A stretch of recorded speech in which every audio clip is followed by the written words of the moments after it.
નમસ્તે મિત્રો. ધોરણ 8 સેમિસ્ટર 2 પ્રકરણ 3 સામાજિક વિજ્ઞાન. પ્રકરણ 3નું નામ છે ભારતમાં રાષ્ટ્રવાદ. સૌથી પહેલાં તો મિત્રો આપણે રાષ્ટ્રવાદ એટલે શું એ સમજીશું. રાષ્ટ્રવાદ એટલે રાષ્ટ્ર પ્રત્યેની ભાવના, રાષ્ટ્ર માટે તન મન ધન ન્યોછાવર કરવાની ભાવના, જેને શું કહેવાય? રાષ્ટ્ર ભાવના. પોતાના રાષ્ટ્ર પ્રત્યે એકાત્મવાદ, ગૌરવની ભાવના, એને કહેવાય રાષ્ટ્રવાદ. આપણે જાણીએ છીએ કે 1857નો પ્રથમ સ્વાતંત્ર્ય સંગ્રામ આપણા દેશમાં થયો. ખ્યાલ છે મિત્રો? એ આપણે ભણ્યા છીએ આગળ, બરાબર? જેમાં મુખ્ય ઉદ્દેશ શું હતો કે લોકોનામાં રાષ્ટ્રીય ભાવના જાગેલી. મારો દેશ છે, મારા દેશને આઝાદ કરવો છે, એવી ભાવનાથી જ આ રાષ્ટ્રવાદનો ઉદય થયેલો, શરૂઆત થયેલો. એમ કહેવાય છે કે આધુનિક રાષ્ટ્રવાદનો સૌ પ્રથમ ઉદ્ભવ યુરોપમાં જોવા મળે છે. નવજાગૃતિ, ધર્મ સુધારણા, અમેરિકા અને ફ્રાન્સની ક્રાંતિઓ જે થઈ તે, ઇટાલી અને જર્મનીનું એકીકરણ થયું, આ પ્રથમ વિશ્વયુદ્ધ, બીજું વિશ્વયુદ્ધ, એ બધાની વાતો આવે છે મિત્રો. વગેરે પરિબળોએ યુરોપમાં રાષ્ટ્રવાદનો ફેલાવો કરવામાં મહત્ત્વની ભૂમિકા ભજવેલી. આપણે ત્યાં એ વખતે બ્રિટિશ શાસન હતું, અંગ્રેજોનું રાજ્ય હતું. બ્રિટિશરોના સંપર્કને પરિણામે ભારતીયોના રાજકીય, સામાજિક, ધાર્મિક અને આર્થિક દ્રષ્ટિકોણમાં પણ ફેરફારો થયેલા. ભારતમાં આધુનિક રાષ્ટ્રવાદને ઘડનારા પરિબળો ઊભા થયા. હવે આપણા દેશમાં આપણું રાજ્ય એટલે કે સ્વરાજ્ય જોઈએ, સુરાજ્ય નહીં, સ્વરાજ્ય જોઈએ. આ વિચાર દેશના શિક્ષિત અને બુદ્ધિશાળી લોકોમાં બ્રિટિશ શાસન દરમિયાન ફેલાતો ગયો. જે લોકોએ અંગ્રેજી શિક્ષણ મેળવ્યું એ લોકો આ બધું જાણતા થયા કે આપણે આપણા દેશમાં ગુલામ થઈ ગયા છે, એટલે હવે આપણે આપણા દેશને આઝાદ કરવો જોઈએ, એવી ભાવના ફેલાઈ. દેશવાસીઓમાં રાષ્ટ્રીય એકતાની ભાવના જાગૃત થઈ. આવી રાષ્ટ્રવાદની ભાવના પેદા કરનારા પરિબળો એ જ રાષ્ટ્રવાદને જગાડનારા પરિબળો. એક પછી એક આપણે મિત્રો એની ચર્ચા કરીશું કે એવા કયા પરિબળો નિર્માયા કે જેને કારણે આપણા દેશના લોકોમાં રાષ્ટ્રવાદની ભાવના જાગી. હવે રાષ્ટ્રવાદ એટલે મિત્રો સમજ્યા ને કે દેશ પ્રત્યે ગૌરવની ભાવના, દેશ માટે તન મન ધન ન્યોછાવર ત્યાગી દેવાની ભાવના, જેને રાષ્ટ્રવાદ કહેવાય. એમાં પહેલું છે રાજકીય કારણો કયા હતા તે અંગ્રેજોના શાસન પહેલાં આપણા દેશમાં રાજકીય એકતાનો અભાવ હતો. સ્વાભાવિક છે કે એ વખતે લોકશાહી નહોતી. એ વખતે ભારત અનેક નાના મોટા રજવાડાઓમાં વહેંચાયેલો હતો. એટલે જે તે રાજા પોતાનું રાજ્ય સંભાળીને જ બેસે. મહત્વાકાંક્ષીઓ તો આજુબાજુના રાજ્યો સાથે યુદ્ધ કરીને પોતાના પ્રદેશનો વિસ્તાર વધારે, બરાબર? અંગ્રેજોએ ભારતના ઘણા રાજવીઓને હરાવીને મોટાભાગના ભારત ઉપર પ્રત્યક્ષ કે પરોક્ષ રીતે પોતાની સત્તા સ્થાપી હતી.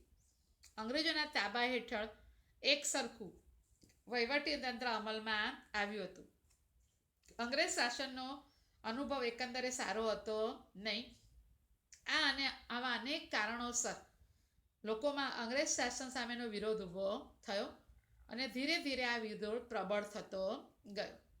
ખાસ ધ્યાન આપજો મિત્રો, રાજકીય કારણ શું છે તે તો ભારત અનેક રજવાડાઓમાં વહેંચાયેલું હતું, એટલે એ વખતે લોકોમાં એવી એકતાની ભાવના હતી નહીં.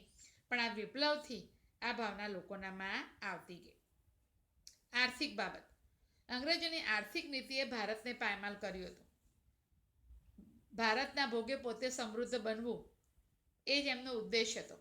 ભારતમાંથી કાચો માલ ઇંગ્લેન્ડ લઈ જતા તથા તૈયાર થયેલો માલ ભારતના બજારોમાં વેચતા. વળી ઇંગ્લેન્ડથી ભારત આવવા તૈયાર માલ પર બહુ ઓછી જકાત લેવાતી, જ્યારે હિન્દુસ્તાનમાં ઉત્પન્ન થતા તૈયાર માલ પર વધુ જકાત લેવાના પરિણામે ભારતમાં જે માલ ઉત્પન્ન થતો હતો એ મોંઘો પડે. સ્વાભાવિક છે કે લોકો સસ્તો માલ લે, જ્યારે ઇંગ્લેન્ડમાં ઉત્પન્ન થતો માલ કેવો હતો? સસ્તો હતો. કેમ કે એના પર જકાત હતી નહીં.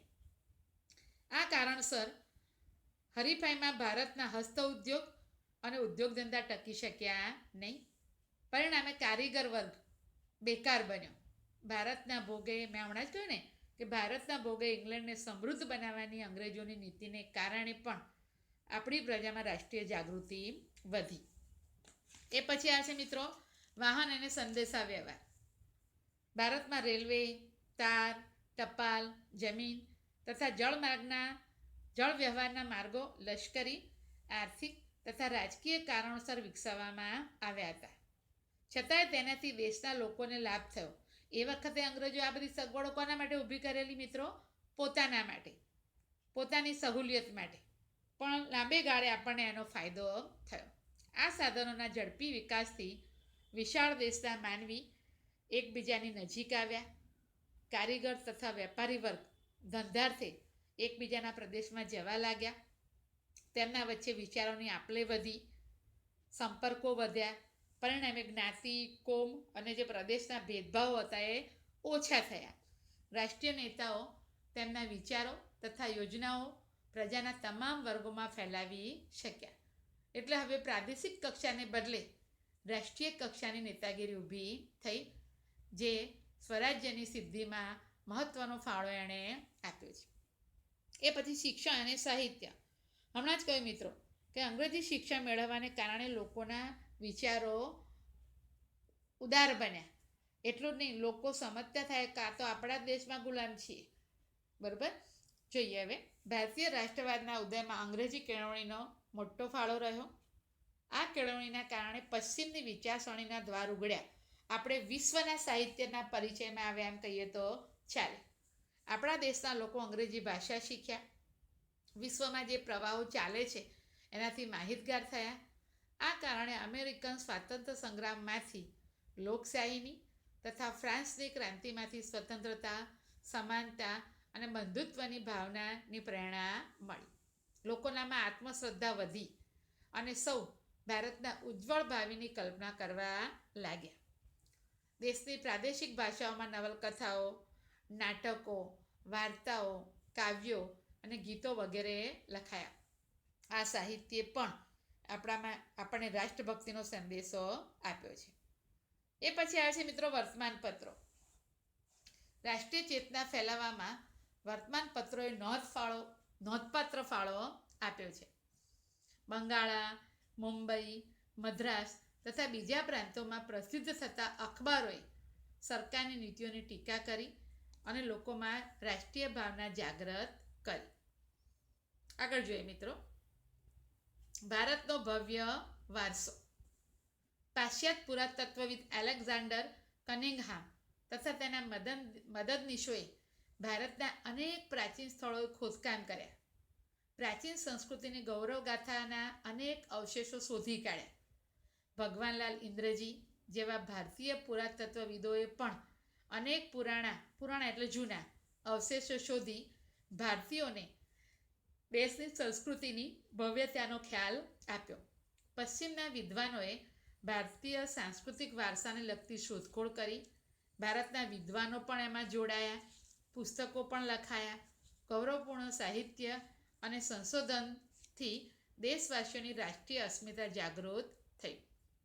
આટલું જાણવા મિત્રો જો પાશ્ચાત્ય વિદ્વાનો મેક્સ મુલર, વિલ્સન, ફર્ગ્યુસન, બુહલર, ફ્લિટ તથા ભારતીય વિદ્વાનો રાજેન્દ્રલાલ મિત્ર, રામકૃષ્ણ ગો ભાંડારકર, હરિપ્રસાદ શાસ્ત્રી વગેરેના લખાણોએ ભારતના વેદો, ઉપનિષદો, રામાયણ, મહાભારત, ગીતા, સ્મૃતિ પુરાણો વગેરેનું મહત્ત્વ લોકોને સમજાવ્યું. હવે એક અગત્યની આપણી રાષ્ટ્રીય સંસ્થા હિન્દી રાષ્ટ્રીય મહાસભા, ઇન્ડિયન નેશનલ કોંગ્રેસની સ્થાપના. હિન્દી રાષ્ટ્રીય મહાસભાની સ્થાપનામાં આ ઉપરના જે 6 પરિબળો આપ્યા છે એ તો ખરા જ, પણ કેટલીક પ્રાદેશિક સંસ્થાઓનો પણ ફાળો હતો. આ સંસ્થાઓએ રાષ્ટ્રીય મહાસભાની સ્થાપનાની ભૂમિકા તૈયાર કરી. હવે કયા કયા પ્રાદેશિક સંગઠનો છે મિત્રો જોઈએ, આટલું જાણવામાં તમને આપેલું છે. જુઓ, બંગાળ બ્રિટિશ ઇન્ડિયન સોસાયટી કલકત્તામાં, મદ્રાસ નેટિવ સભા ચેન્નઈમાં, બરાબર, Indian association Calcutta, Bombay association Mumbai, Sarvajanik Sabha Pune. આ બધા પ્રાદેશિક સંગઠનો હતા જેમણે રાષ્ટ્રીય ભાવના જગાડવામાં અગત્યનો ફાળો ભજવ્યો હતો.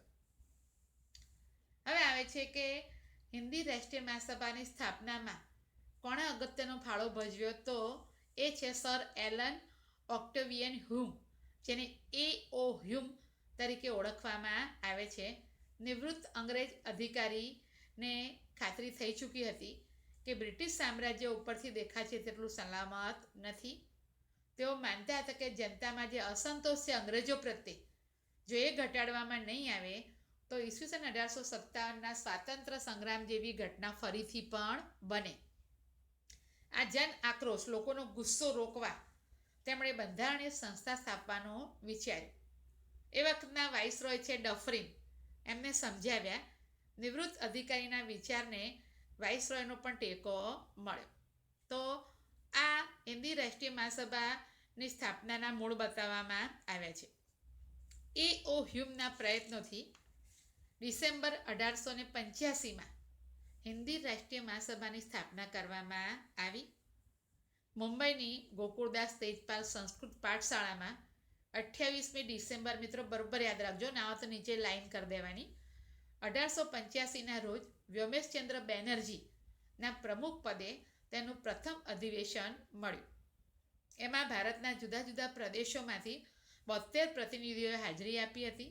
એમાં દાદાભાઈ નવરોજી, ગોપાલકૃષ્ણ ગોખલે, ફિરોઝશાહ મહેતા, બદરુદ્દીન તૈયબજી, કે.ટી. તેલંગ, દિનસા વાચ્છા વગેરે મુખ્ય આગેવાનો હતા. દેશની અનેક સમસ્યાઓ પર એમાં ચર્ચા વિચારણા કરવામાં આવી. જો અહીંયા તમને ફોટો આપેલો છે મિત્રો, બરાબર. તો હિન્દી રાષ્ટ્રીય મહાસભા કોંગ્રેસ પ્રથમ અધિવેશન મુંબઈમાં ભરાયેલું 1885માં. એ પછી ખાસ અગત્યની વાત કે એ પછી બીજું ત્રીજું એવા અધિવેશનો ક્યાં ભરાયા, તો આટલું જાણવામાં મિત્રો આપણને આપેલું છે. જો બીજું અધિવેશન ભરાયું છે કલકત્તા, પ્રમુખ છે દાદાભાઈ નવરોજી, વર્ષ છે 1886. પહેલાં 72 સભ્યો હતા, અત્યારે કેટલા સભ્યો હતા? 432. ત્રીજું અધિવેશન સ્થળ મદ્રાસ, પ્રમુખ છે બદરુદ્દીન તૈયબજી, સાલ છે 1887 અને સભ્યો છે 603. આ રીતે હિન્દી રાષ્ટ્રીય મહાસભાના 3 અધિવેશન, દર વર્ષે અધિવેશનો ભરાતા ગયા અને એ દ્વારા લોકોનામાં રાષ્ટ્રીય જાગૃતિ આવતી ગઈ.